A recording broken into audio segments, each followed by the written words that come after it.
just landed to Siargao Airport.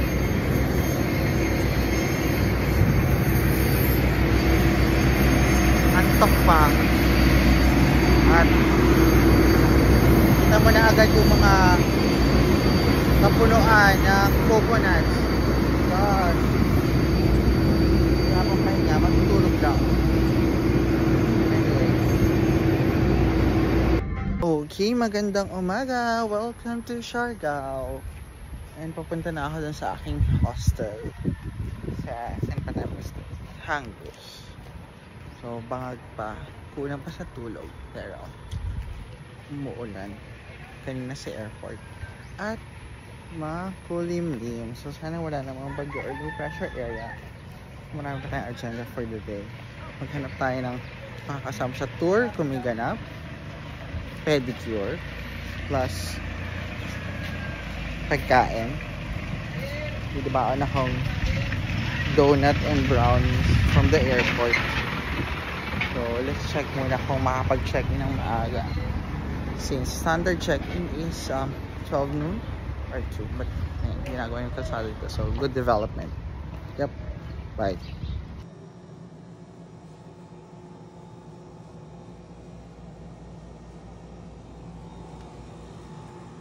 Okay, ayan, nakapag-nap na tayo for 5 hours. Kung nap man yun.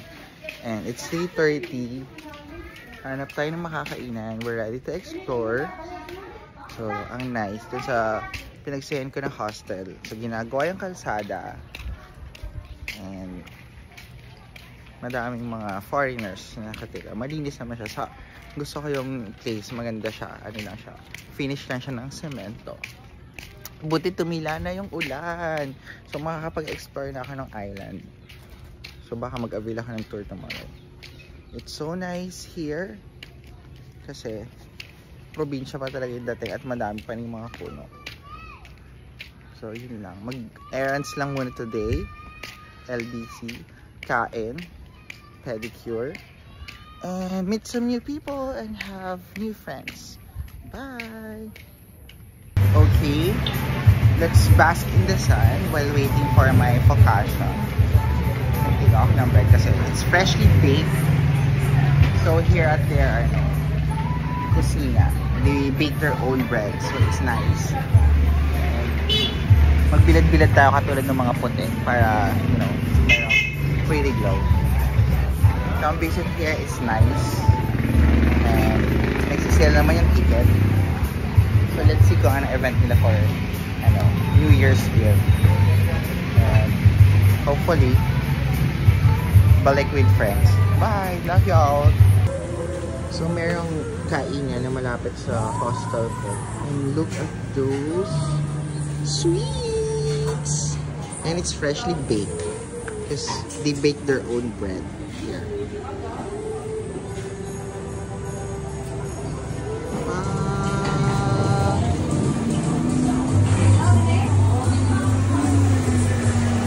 My favorite, they have cheese pan with cheese ube pan this super nice. Bex, kailangan kita dito. Hindi ako makapaglibot kasi hindi ako marunong mag-motor. So ayun tuloy, naglalakad ako. Ano ba? Sumunod ka dito, kailangan ko ng driver sa motor. Let's see already. Thank you. Here's your gift to me. I have my snack. It's focaccia. Wow, and we have the beach already. Abot ka ba yung pangarap?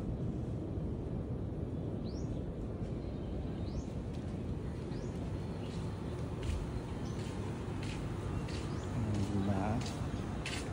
Kakaiba. Nice.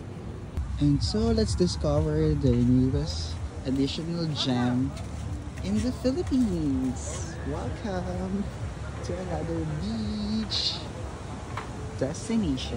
No.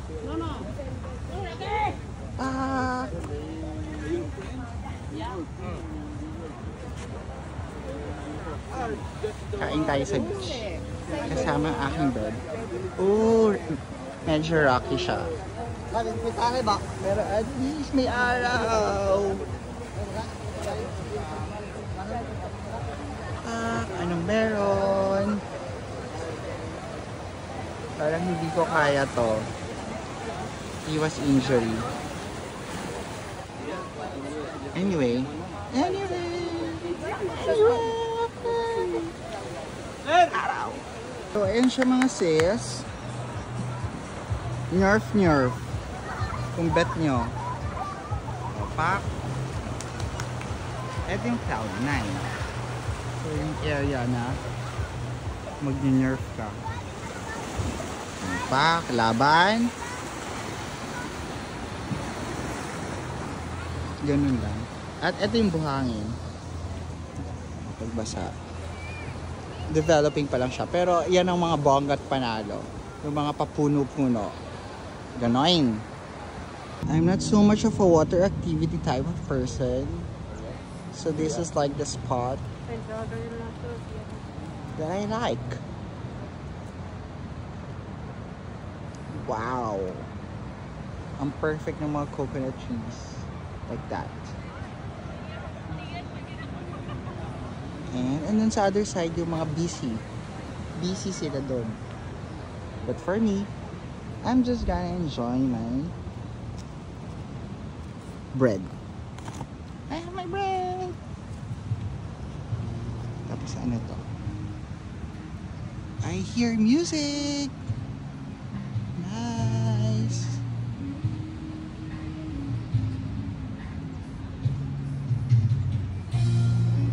Ah. Ganap.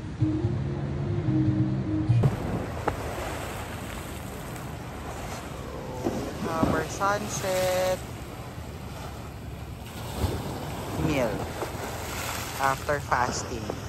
And look at that view! And that's the famous bridge.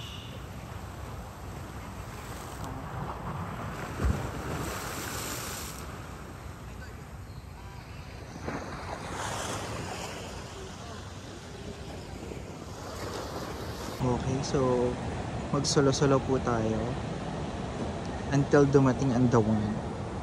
Ganon.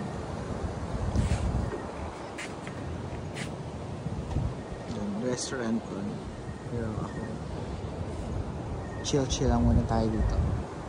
Later pa mag-start ang mga kaguluhan dito sa Harad. You could hear the beach calling you, Moana.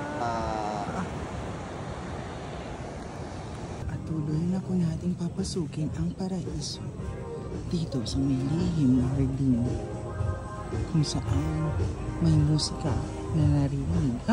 May pool. Oh my gosh. Anong ganap dito?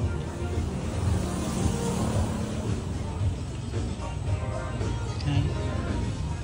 Mahiya ka. Very fancy. Wala tayong budget. Okay, so uwi na lang po tayo. Bye-bye. Hindi tayo naka-dress up. Ayun na. Nasa sibilisasyon na tayo. Doon ako galing. At uuwi na. Bye!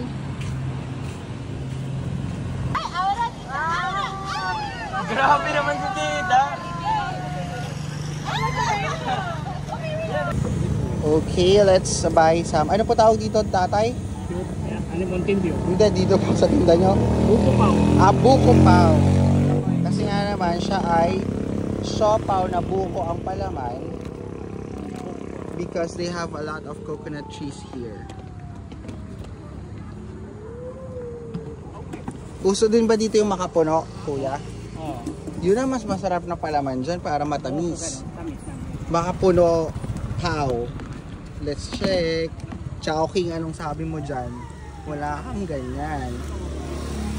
Thank you po.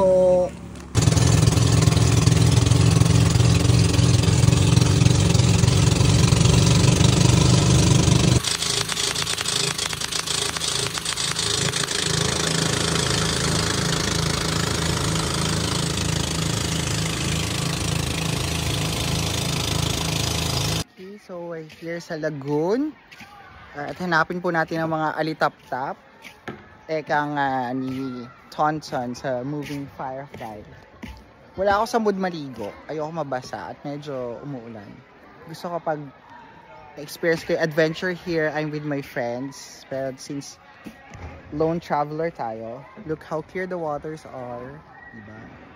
So, this is actually seawater pala, hindi siya fresh water. Which is amazing kasi pag nakita mo yung papunta dito, surrounded siya ng mga mangroves. So, usually mga lagoons na pupuntahan ko ay fresh water. But this one, it's different.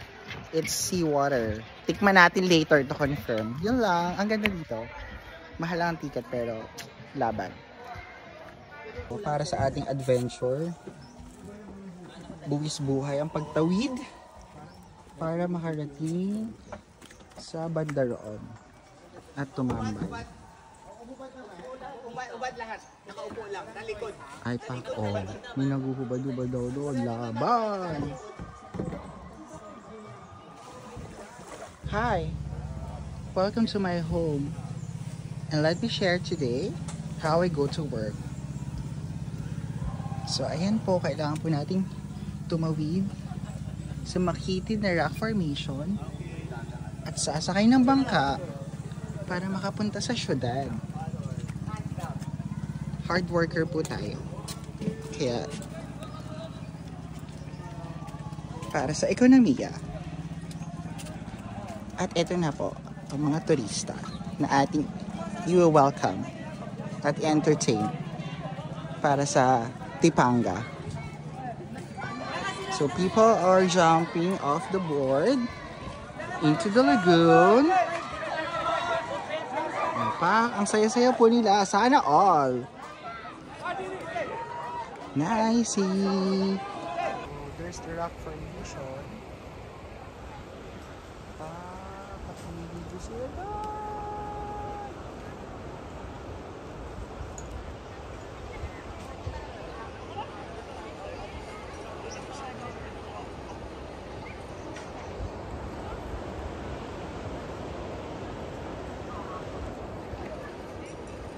Okay, tayo po'y mag-trek papunta sa Biak na Bato.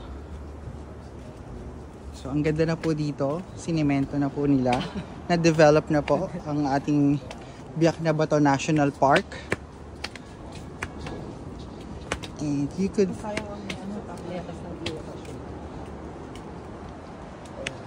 see here, the ocean color. You have the view of the ocean there. At papasok na po tayo sa kuwebang walang balikan. So, noong mga unang panahon po, dito po nagtago ang ating mga katipunero sa pamumuno ni General Gregorio del Pilar para hindi sila mahanap ng mga Kastila. Tabi-tabi po. And ayun na po, mayroong tao. And here is the rock pool formation. So, tumawid lang tayo dun sa kabilang side. And pack. Nag-shopping. Shopping daw sila dun sa... You get what you pay for. Beautiful. Okay, for the picture, nagpapakahirap po tayong lumusong sa tubig. So, ito yung rock pool. At allergic. Ay, nako! Ang init. Pero dahil isang oras kami dito. So, low tide. And you could see the waves filling out the waters here. Dahil kapag high tide, wala siya. Thank you, kuya. Oh, ayan na tayo. So, support the tourism here. Nagbibigay ng ekonomiya sa ating mga kababayan. At honest ang mga tao dito. Very warm. Accommodating. So, ang nice. We're walking on this coral bed na to. Look at it. Look the pool. Super nice. Diyan po nagbabanding yung mga mermaids sa ating Mako, the Secret Highlands. Look at it. Nice. And the waves are calling.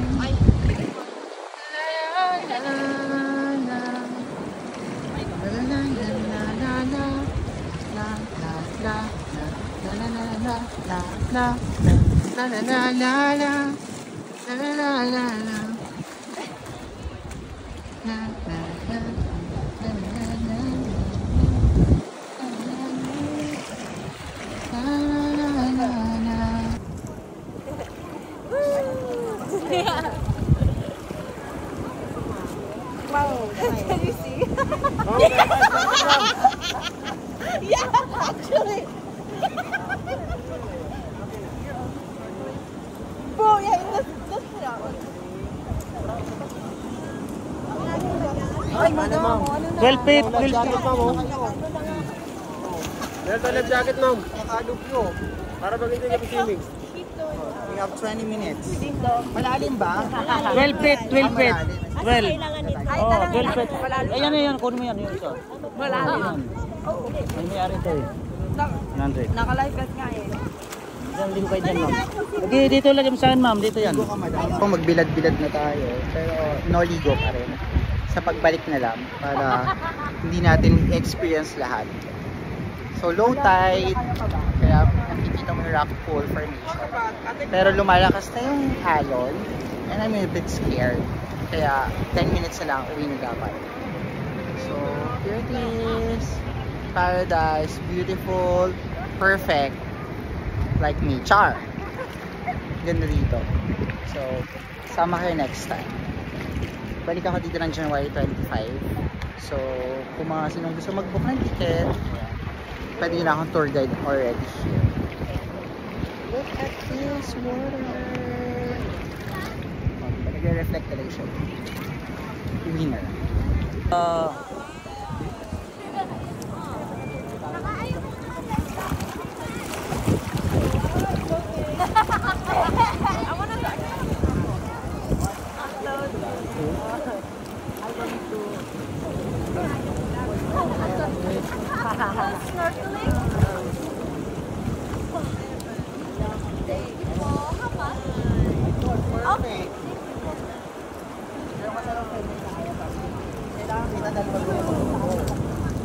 Kaway-kaway, ma'am. Kaway-kaway.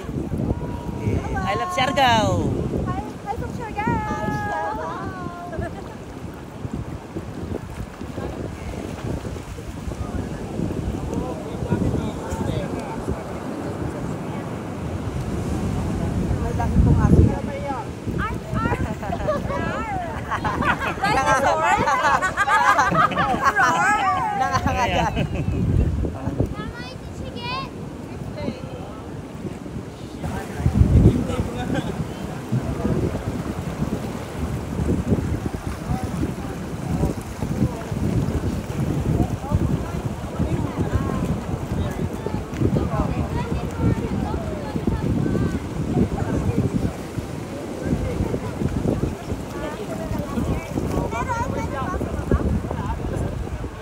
Ayun o, dami daw nakikita ko. Dito sa baba.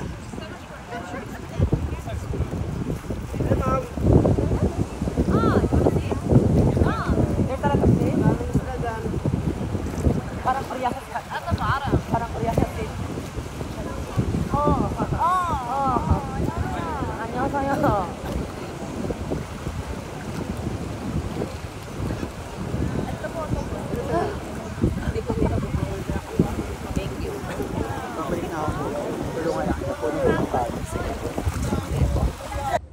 Okay, at kung saan na naman po tayo napadpad in our quest of finding Lolong. So we're here sa may river, maliligo lang, pero dahil may river din naman sa San Juan, pass na tayo dito.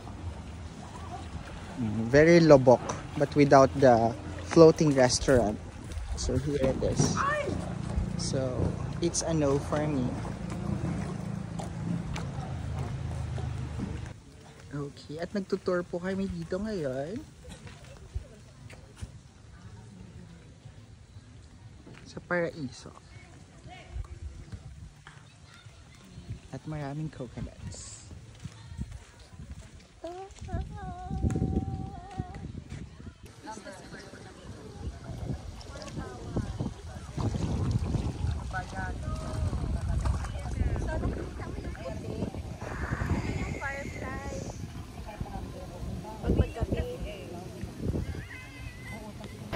So magpaka-Italy naman tayo.